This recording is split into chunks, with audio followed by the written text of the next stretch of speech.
Why does China have so much resentment about its history? For example, in a speech in 2021, Xi Jinping complained about how the country had suffered intense humiliation, that Chinese civilization had been plunged into darkness. Those complaints have been part of Chinese politics for decades. In 1949, Mao Zedong claimed, "We will no longer be a nation subject to insult and humiliation. We have stood up." That idea of national humiliation dominates the Chinese psyche, even to the point of obsession. From childhood, the Chinese population is indoctrinated into it, with school children made to repeat the motto, "Never forget national humiliation." The regime doesn't just push the narrative on its own citizens. When Western policymakers travel to China, the regime bombards them with grievances and resentments about the past. Now, in fairness, China does have a lot of legitimate grievances. From 1839 to 1949, they endured what has come to be known as the Century of Humiliation. They suffered invasion, colonization, and civil war that saw the previously mighty Chinese civilization humbled by foreign powers. A particularly painful example of that humiliation was what happened to the Old Summer Palace, one of the jewels of Chinese history. The Old Summer Palace was absolutely magnificent, like the Chinese version of the Palace at Versailles. One British writer described the Old Summer Palace as arguably the greatest concentration of historic treasures in the world. Unfortunately, if you go to Beijing now, all that you will be able to visit are the ruins of that once great building.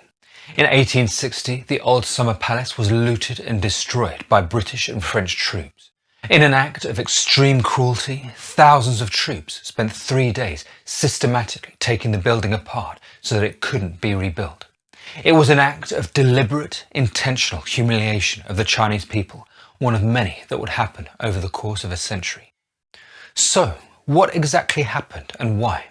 In this video, I'm going to tell you all about what happened in that terrible century and how it affects China today. I'm also going to tell you about how, for all that the narrative is valid, it's not quite as legitimate as the Chinese government would like you to believe. There is a lot of very cynical politics going on. However, before we go into that, let's look at China before its decline, when it was one of the most formidable civilizations on Earth. To understand why the Century of Humiliation is such a big deal, you need to understand just what a magnificent and mighty civilization China was before. For much of world history, the Chinese were actually more technologically advanced than Europeans. For example, they were making cast iron 1.5 millennia earlier. Paper was invented in China, and they developed the printing press a full 800 years before Europe. Numerous other things were invented in China: the compass, the mechanical clock, and most famously, gunpowder. When the Venetian explorer Marco Polo visited China, he was blown away by such things as paper money, porcelain, and the Xanadu Palace, which he called the greatest palace on earth. At that time, Europe was only just coming out of the Dark Ages. It couldn't come close to that level of progress. China also had the world's biggest population. In the 1700s, it was 300 million people, far more than any European nation. That then begs the question, what happened? Why did China decline so much that by the 1800s it was weak and vulnerable in the face of the European powers? Well, in fairness, it wasn't so much that China declined as Europe raced ahead and made incredible progress. The Industrial Revolution started in the mid-1700s, which led to an economic boom never before seen in human history. That industrial might led to levels of production incomparable to what had come before. Europe was also experimenting with the idea of capitalism. It was learning how much power there could be in unleashing inventors and entrepreneurs, how they could drive society forward if they were able to get rich from their inventions. In China, by contrast, innovation was actually stifled by the government. It banned the building of large ships because it wanted all trade to be managed by the state. Needless to say, that meant that there was no chance of developing a powerful navy. Another factor is that Europe had been constantly at war. The 1700s saw endless conflict, and the beginning of the 1800s saw the absolutely enormous Napoleonic Wars. That meant that military technology and strategy had advanced leaps and bounds, and it was Europe that had the most experience. By the mid-1800s, it was better at fighting war than anywhere else on Earth. China, by contrast, was relatively inexperienced in modern warfare. It was no match for the European powers. That stagnation was going to cost China dearly. Throughout the next century, its weakness would be brutally and cruelly demonstrated over and over again. The first episode in that century of humiliation was the First Opium War of 1839. By the mid-1800s, the British had been selling opium to the Chinese for decades. However, due to its addictiveness, it quickly began to cause problems in Chinese society. So many people were getting addicted that the economy began to suffer. Previously productive workers became incapacitated as they spent all their time smoking opium. Eventually, the situation got so bad that opium imports were banned by the Chinese government.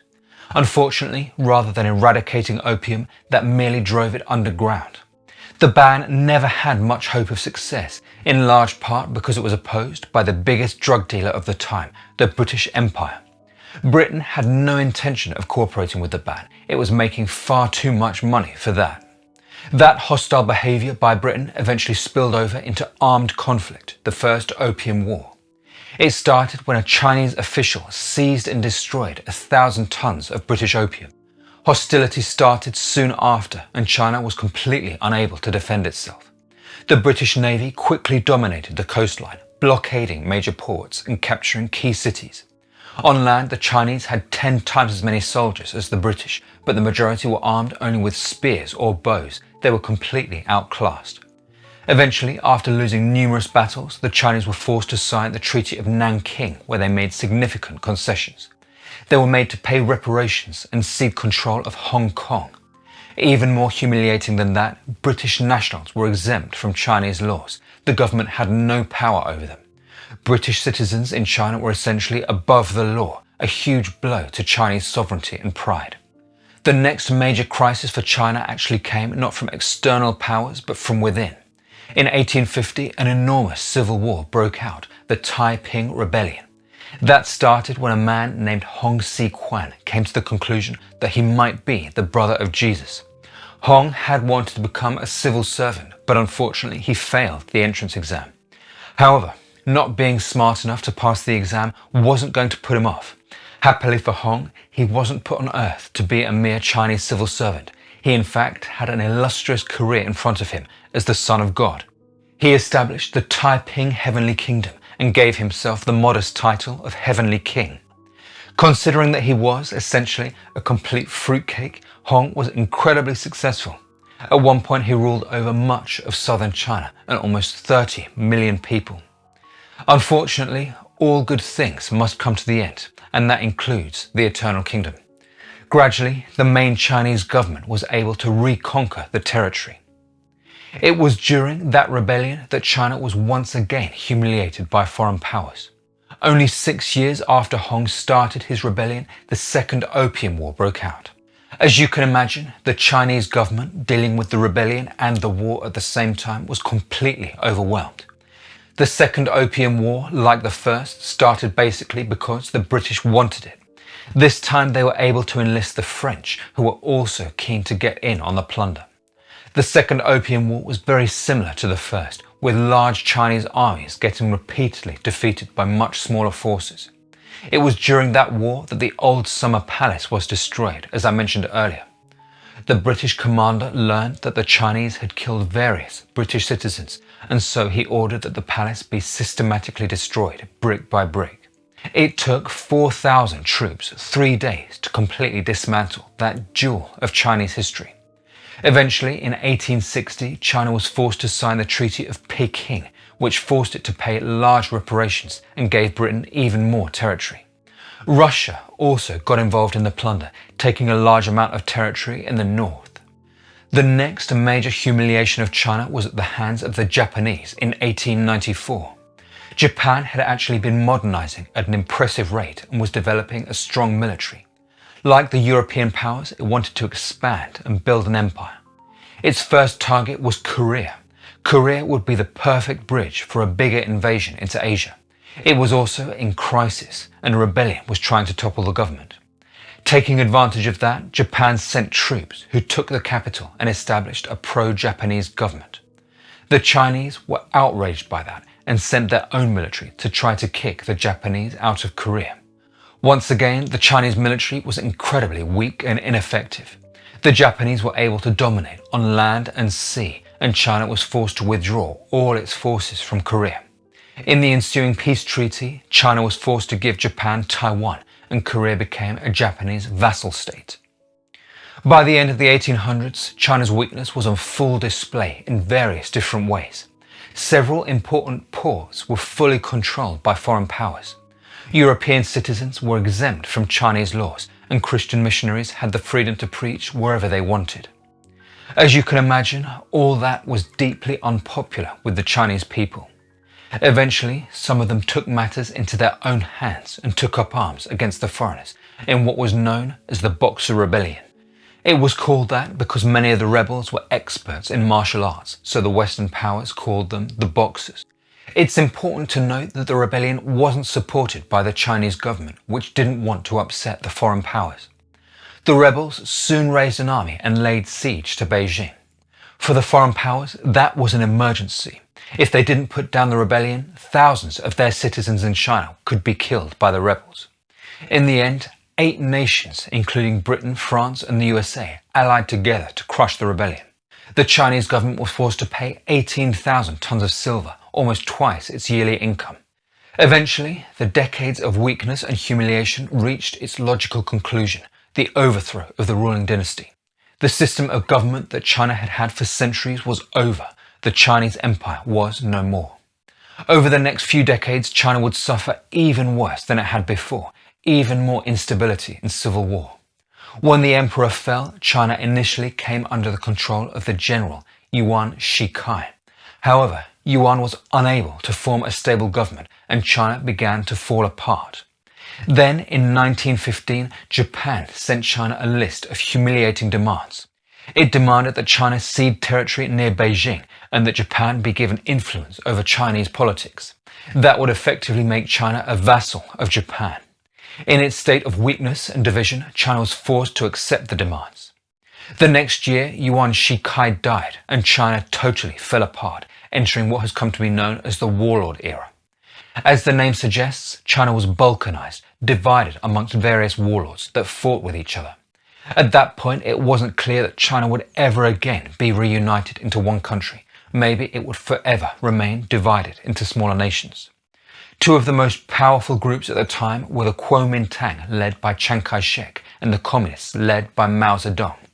They were deeply ideologically opposed. One was capitalist, the other was communist. However, they did share one goal: to see China reunited into one country. In 1923, the 2 factions formed an alliance to defeat the warlords and reunify China. They launched a military campaign north and did have some success retaking territory. Unfortunately, the alliance wasn't to last. The 2 factions had different ideologies and different long-term objectives. Essentially, both were planning to destroy the other and take power once China was reunited.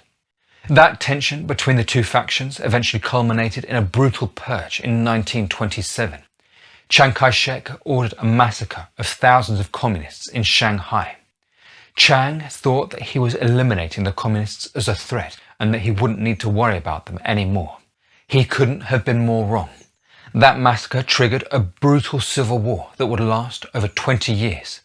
Initially, it looked like Chiang Kai-shek and his Kuomintang would win the civil war.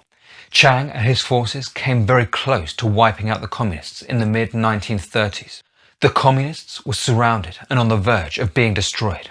However, they just about managed to escape the encirclement and embarked on a grueling retreat that has come to be known as the Long March. Over 2 years, the communists walked about 9,000 kilometers. Of the 70,000 communists that started the journey, only 7,000 or 10% survived. The communists were now all but defeated. It looked like Chiang Kai-shek had won the civil war and would take control of China. It was then that the Chinese communists were actually saved by the most unlikely of saviors, Japan. Japan had been gradually expanding its empire throughout the 1930s. In 1931, it had invaded Manchuria and over the next few years continued to take more Chinese territory. It was able to do that because China was embroiled in its civil war. Chiang Kai-shek had been employing a strategy of focusing on the communists, destroying them first before fighting the Japanese. However, as Japan was taking more and more territory, that strategy had become extremely unpopular. Those surrounding Chiang wanted him to stop fighting the communists and focus on resisting the Japanese expansion. Eventually, Chiang was taken prisoner by his generals and forced to agree to ally again with the communists against the Japanese. All-out war with Japan broke out only 8 months later, when Japanese and Chinese troops began firing at each other in Beijing. The war that followed was one of unimaginable brutality. Of all of the humiliations that China suffered during its century of humiliation, I think the war with Japan had to be the worst. Within months, the Japanese had occupied a huge part of China, including the major cities. They treated the Chinese with an astonishing cruelty and even sadism. There were many examples of that. When Japan took the Chinese capital, Nanking, it committed one of the worst war crimes of the century, the Nanking Massacre. Over 6 weeks, roughly 200,000 civilians were murdered, often in the most sadistic of ways. Babies were thrown into the air and caught on the bayonets of Japanese rifles. In one infamous story, 2 Japanese soldiers had a contest to see who could be the first to kill 100 people. There was also mass rape of Chinese women. Another example was the 3 alls policy. The 3 alls referred to kill all, burn all, and loot all. Essentially, because the Japanese soldiers were finding it impossible to distinguish between civilians and soldiers, they decided to kill any Chinese that they found. The Japanese also engaged in horrific human experimentation. They set up biological research facilities, the most famous being Unit 731, where roughly 300,000 people died. Experiments included the injection of diseases or animal blood, deliberate dehydration or surgery without anesthesia. Limbs were amputated to see how fast the victim would die of blood loss. Some prisoners had their stomachs surgically removed and their esophagus reattached to their intestines. The victims included children and even babies. Flamethrowers were tested on live people, with the victims tied to stakes and burned alive. In other experiments, victims were placed into low-pressure chambers until their eyes popped from their sockets. Japan did try to prevent the world from finding out about its crimes, destroying the evidence and killing survivors. China's war with Japan eventually ended in 1945 when the USA dropped the atomic bomb on Hiroshima and Nagasaki. Unfortunately for the Chinese people, that wasn't the end to the violence. The end of the war with Japan simply led to the resurgence of the civil war between Chiang Kai-shek and the communists led by Mao.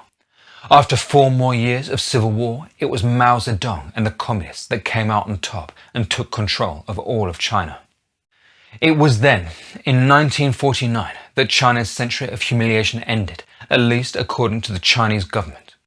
As you can see, it was indeed a horrific century for China. It was treated incredibly badly. So, why is the modern Chinese government so obsessed with the century of humiliation? Why does it make school children repeat the motto, "Never forget national humiliation"? Why does Xi Jinping repeatedly bring it up in his speeches? Well, superficially, it seems to make sense. It is an important part of their history. Of course, they would want to draw as much attention to it as they can. However, while there is a lot of truth in the whole century of humiliation narrative, at the same time, it is cynically used as a political tool by the Chinese government. It is propaganda. It isn't hard to find some of the flaws in the narrative. The most obvious is that the century of humiliation supposedly ends when Mao comes to power in 1949. If you know anything about Mao's China, you'll know that tens of millions died in all sorts of horrific ways in the decades that followed. In 1959, China suffered the Great Famine. That was not just a run-of-the-mill famine. It was in fact the worst famine in human history. It killed over 40 million people, more than twice as many as the next worst famine. It was the direct consequence of Mao's communist policies. Ultimately, it is the same Communist Party that's in power now that caused that famine. As you can imagine, the Chinese government doesn't include the famine that it caused as part of the century of humiliation. The famine wasn't the only bad thing that the Chinese Communist Party has done over the years. Tens of millions also died in slave labor camps and brutal massacres. That isn't the only problem with the century of humiliation narrative. There are others. One example is the story about the destruction of the old Summer Palace, the story with which I started the video. There is a great irony about so much focus being placed on the destruction of the palace. From 1966, led by Mao, China underwent what was known as the Cultural Revolution. One of the most important parts of the Cultural Revolution was an assault on Chinese tradition and history. The revolution sought the destruction of what were called the Four Olds. They were old ideas, old culture, old customs, and old habits. All sorts of historic sites were attacked, such as the cemetery of Confucius. Chinese paintings were torn apart and ancient temples were desecrated. Ironically, given that the Chinese government likes to lament its destruction, the Old Summer Palace was exactly the type of building that was targeted in the Communist Cultural Revolution. So, given that the century of humiliation narrative has some significant flaws, why does the Chinese government want to push it so hard? What's in it for them? The narrative allows the Chinese communists to paint themselves as the saviors of China. The idea is that China was hell before 1949, and then Mao came along and saved the day. By reminding everyone of the danger of being divided, the Chinese government implicitly makes the case that people mustn't rebel because any unrest would weaken China, leaving it vulnerable once again to foreign powers. The whole thing is a terrible example of the abuse of history. There is no doubt that the century of humiliation narrative does have a lot of truth. China did experience a terrible century. That said, in the modern world, it's really just a case of a totalitarian government cynically doing whatever it thinks will help it maintain its hold on power.